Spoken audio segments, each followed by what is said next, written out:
got the wand package that arrived today. And let's open it.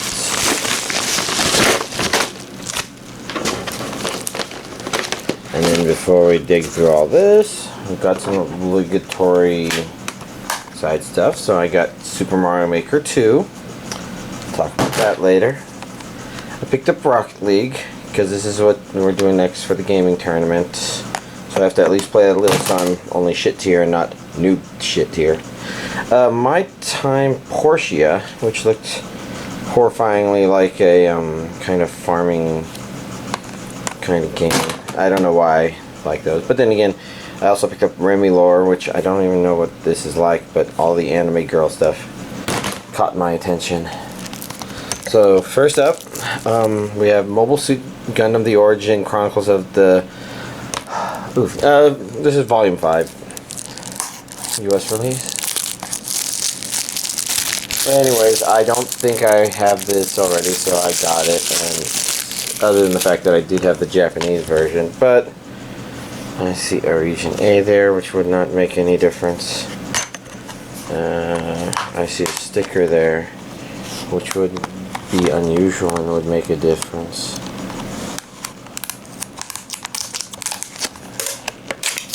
I'm not even sure what this next one I'm looking at here is.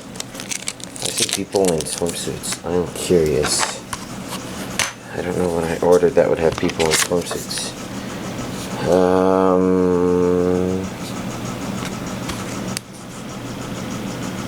I don't know what I'm looking at here. I see 2 discs. I'm not sure why I see 2 discs. Clash at something and Rise of the Red Comic. Are these 4, 5, are these 5 and 6? Maybe they are. What do I even have? I can't remember. What is this? Oh, okay, yeah, Blu-ray release of Those Who Hunt Elves. If you're not familiar with the series, it's an amusing comedy. Yeah, that makes more sense. As you can see, there's the English dub, Region A, all 24 episodes. It's both seasons.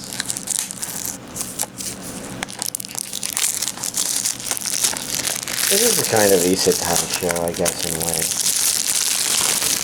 Definitely more comedy than exploration of the ISEKAI concept specifically, but fun stuff. 2 Blu-ray discs.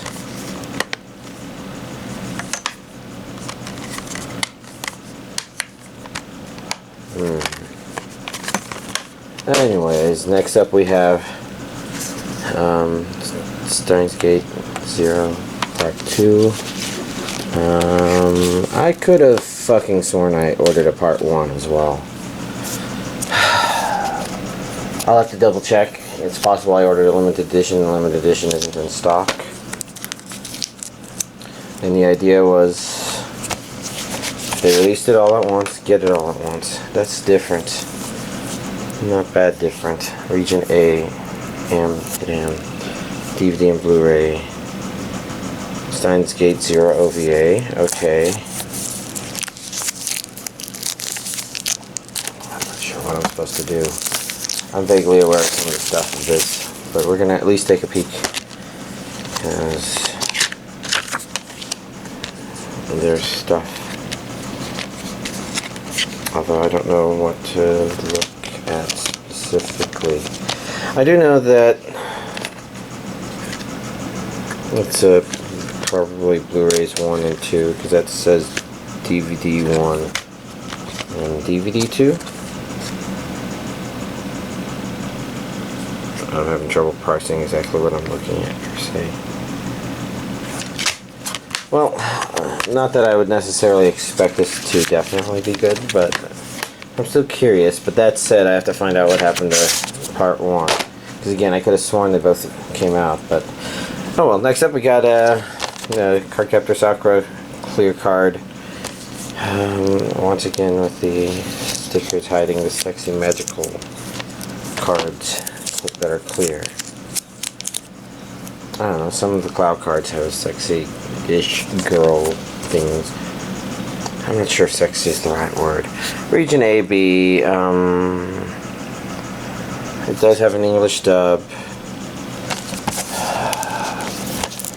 I'm trying to remember where I even was. I mentioned some of the problems with getting into Clear Card that wasn't necessarily bad, but I don't know. Kind of some of the way it taunted with some of the information that it was suggested Kettle-chan, Yuki? No. Butler. That girl. Or is that Sakura? I think that's that girl. Can't remember. Oh, look. This goes here, and this goes here. Here we have DVD and Blu-ray versions of Dragon Ball Super Volume 8, and we saw the back of one. The Tournament of Power officially begins, and Girl Saiyan goes insane. Yeah.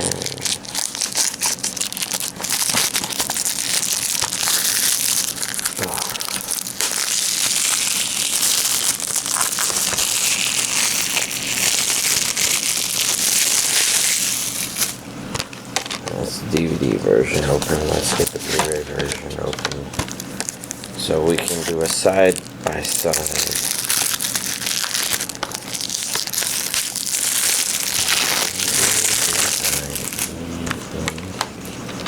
Hold on, first of all, Region A, and of course I would expect an English dub. So we have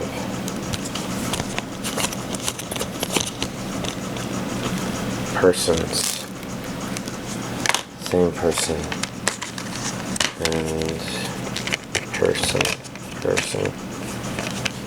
persons.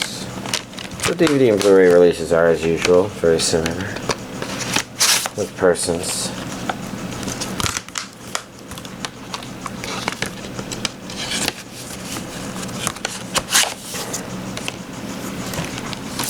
And I guess last but not least we have Okko's Inn, which looks very neat, but I don't know what to make of it. I think it's movie.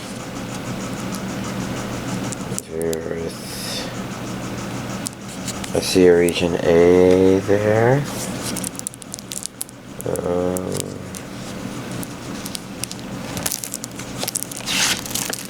I don't know. I'm curious.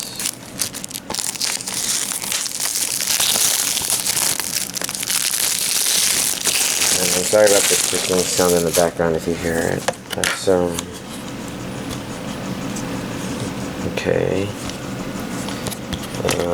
That's DVD version. That's Blu-ray version. With some backdrop.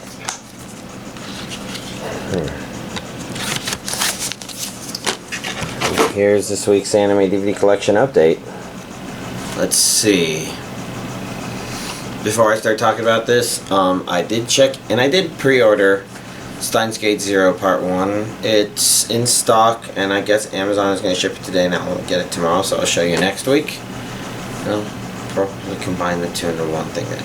Okay, so back to this. So I did finish Love Tyrant, and like I said, what to think about the series overall depended on ending, and I would say it was kind of a weak ending.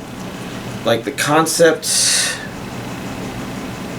went a little serious, but then the series was able to be surprisingly not exactly nonchalant, but kind of amusing and entertaining about it. But at the end, it really did come down to having the guy behave in a way that was a little uncharacteristic of what they had established of him so far. And then being slightly blamed for doing something that the other person was technically also doing. The series never really calling it out on that. It mostly didn't dwell on it per se. It kind of just laid the expectations on the story for him to take action. But overall, it was an interesting series. Next up, I watched Overlord Season 3, and I quite enjoyed it. I'm trying to think what all I can definitely say about it, for keeping in mind that some people haven't seen it. So, I can tell some of the elements that people wouldn't like about it compared to the previous seasons, I think. Or rather, compared to the first season. But overall, it's continuing to kind of explore itself in the way that I tend to think of what can make isekai fun, I guess. And I have to say that Mari has another neat scene. Like, he had a really good one in the second season. First season, he was just kind of a neat character. There were 2 neat scenes with him in this season, but one neat scene that was caused by him, I guess, for lack of better terms. It was neat. Ah, yes. And I was also remembering that you got to see a lot more of the goblins. And I have to say, that one guy at the very beginning, that was one wholesome dude. Very nice. Kind of hard to tell where I'm expecting it to go from here. It definitely did a good job of saying, okay, yeah, this is going longer than a third core. I'm wondering where it's going to go. Oh well, last but not least, I watched 3 episodes of The Master, Ragnarok, and Blesser of Isengard. I know it's not Isengard, but I'm having trouble reading it, pronouncing it, and especially right now. And the reason I watched this after Overlord is, of course, you know, if you're really into it and you enjoyed Overlord Season 3, then you're kind of like, okay, let's give this other isekai-looking thing a try. And unfortunately, as an isekai, it's a little on the weak side. The main issue is kind of thing that it's doing to kind of make itself distinct in some ways, but the way it's set up is more... Okay, so I think the idea is the series starts... I think it said a couple of years after the guy entered the isekai world, unless it was a couple months. I don't remember which. And, you know, it took that long for him to be established and something like that. And the basic premise is he's in something that seems to be an older tribal sort of setup, clannish sort of setup, where iron is kind of a new technology for them. And stuff like that. And he's taking advantage of the stuff he knows to present it there. So, it's to give them advantage to be their leader in that regard. So, part of the problem with it is that one of the things that makes an isekai really fun is the character discovering the world, and usually the world discovering the character. Like, No Game, No Life is a really good example of that, because even though the characters discover the world and the world is just kind of neat to us, but it isn't necessarily this super fantastical thing to them, that one's about the world discovering them and how they are creating an impact in this world that they are in.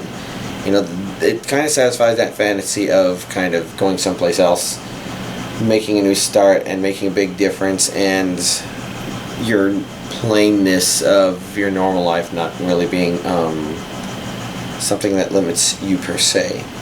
And that's not like all isekai, that's just one aspect of isekai, but you know, you can go the other way where you have characters who are learning how to explore the world, and the world is very brutal and beating them up, and they're having to learn how to be it. I think Re:Zero kind of played slightly more in that direction. Especially since, you know, they underplayed the main character's ability to wow people with his otherworldness, per se. So, you know, that's neat stuff. And since this one takes place so long after that event, it's more of a historical note, and he's already got established foothold, or foot ground. So he introduces advanced military concepts there, thanks in part to his cell phone, but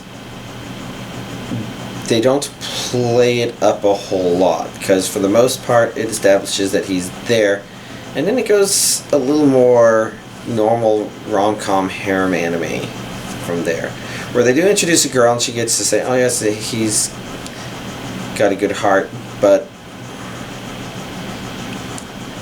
it's hard to say that it's necessarily very isekai.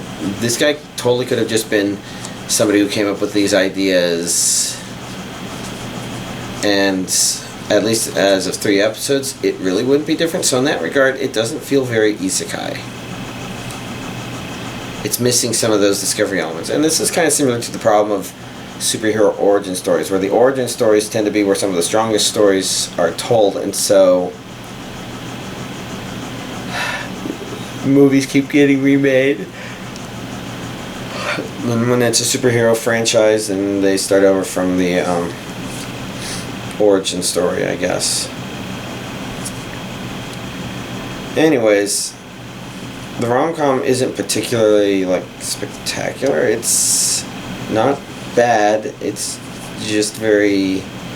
I'm not feeling completely new ideas from it, but it seems well enough done that if you haven't watched a lot of rom-com harems and you would enjoy that sort of thing, it could kind of pique your interest in that regard. So if people like this show, it's not a surprise at this point, but also wouldn't be a surprise if people are like, it's a little weak in that regard, in terms of, I don't know. So it's more of a rom-com harem anime than it is an isekai, if that makes sense.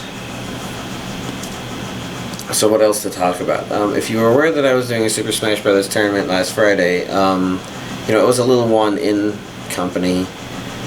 I thought it went pretty well, as in, I think a lot of people there had fun. My goal there was to kind of make things enjoyable for people, so I wore my Mario costume, but because this was a doubles tournament, I went for my teammate, a coworker who is willing to occasionally put on a Luigi costume, and we went as Mario and Luigi, and we always played as Mario and Luigi, and I thought that was kind of good because it meant that there was a theme kind of going on, and people were fighting against people who were pretty decent Mario-Luigi combo. Now, I say it that way because technically I didn't think my ability to play as Mario was that good, per se.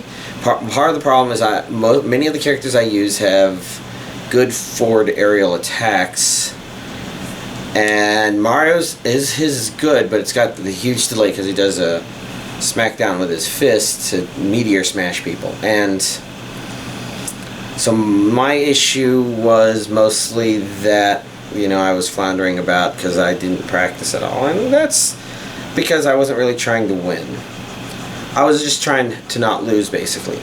But in the doubles, it kind of worked out because it meant that many of the attacks I could use, including the ones where I was accidentally jumping, because I don't modify the controls either, so lots of little tilt jumps accidentally sending me airborne. For the most part, I just mostly did a good job running interference, I think. And my Luigi, he hadn't played Luigi since the GameCube version, but because GameCube controllers were an option, I guess he kind of was able to not even really ease back into it, but rocket back into it. By the end, he was successfully dragon punching even some of the really skilled players. So overall, our team came in third. It was just a simple double elimination. No items, no stage hazards, and certain safe stages selected. All good. Fun to play Smash like that. Oh, excuse me. But again, because the next one is Rocket League and I've never played, I have to play that a little bit.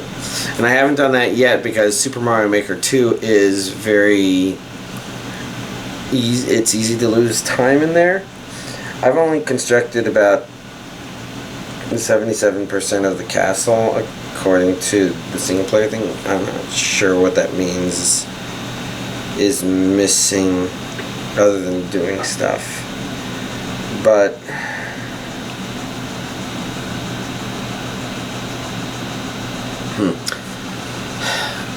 but you know, that stuff, you know, single player stuff's okay. Some of it's frustrating, like the vine thing. The hitbox is only on the top of the mouth, not the part that's slightly below that looks completely safe to land on. It's annoying. So that's annoying hitbox stuff. And I don't know. I've only made one stage so far, and it's an auto-scrolling, keep moving sort of stage. Tricky. Part of the inspiration was the N64 Super Mario slide song, which is one of the better songs in Mario franchise, period. Yeah, but you know, that's that. So is there anything else to really mention?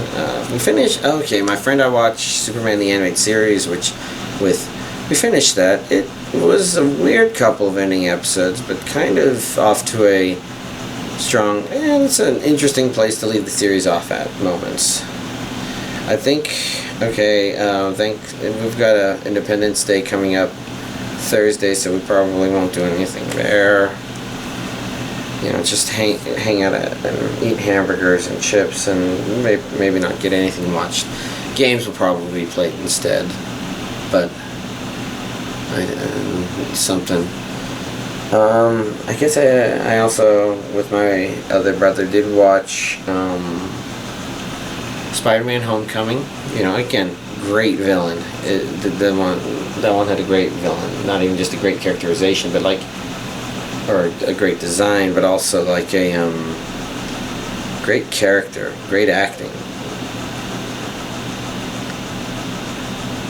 So it kind of makes me look forward to Spider-Man: Far From Home, I guess. But I can't even watch the trailer for that until I watch Endgame. That ended up not happening because of schedule conflicts with my friend. So maybe I'll watch it this coming Friday. But then, you know, with my brother, we watched Thor Ragnarok, and that, of course, is fun. It's just a fun movie. You know, it's kind of unfortunate because, you know, some people don't like the way Hela was designed, but I thought she was a neat villain. She was kind of cool, kind of neatly designed. She could have been a little too generic villainy, but they did a good job of surrounding her with the right set pieces so that when the story and her were in conflict, they were entertaining. It's interesting because now I think about it, it is kind of a character growth story for Thor, although it's a little more subtle than, I guess, a lot of them, because it's not like they set up anything that was overtly wrong with him, just something for him to overcome, and overcoming that just kind of boosted his confidence enough to kind of also take on responsibilities he was not wanting to take on. Fun movie. Anyways, I think that's everything I was going to talk about. Yeah, nothing else comes to mind. So y'all, have a nice week.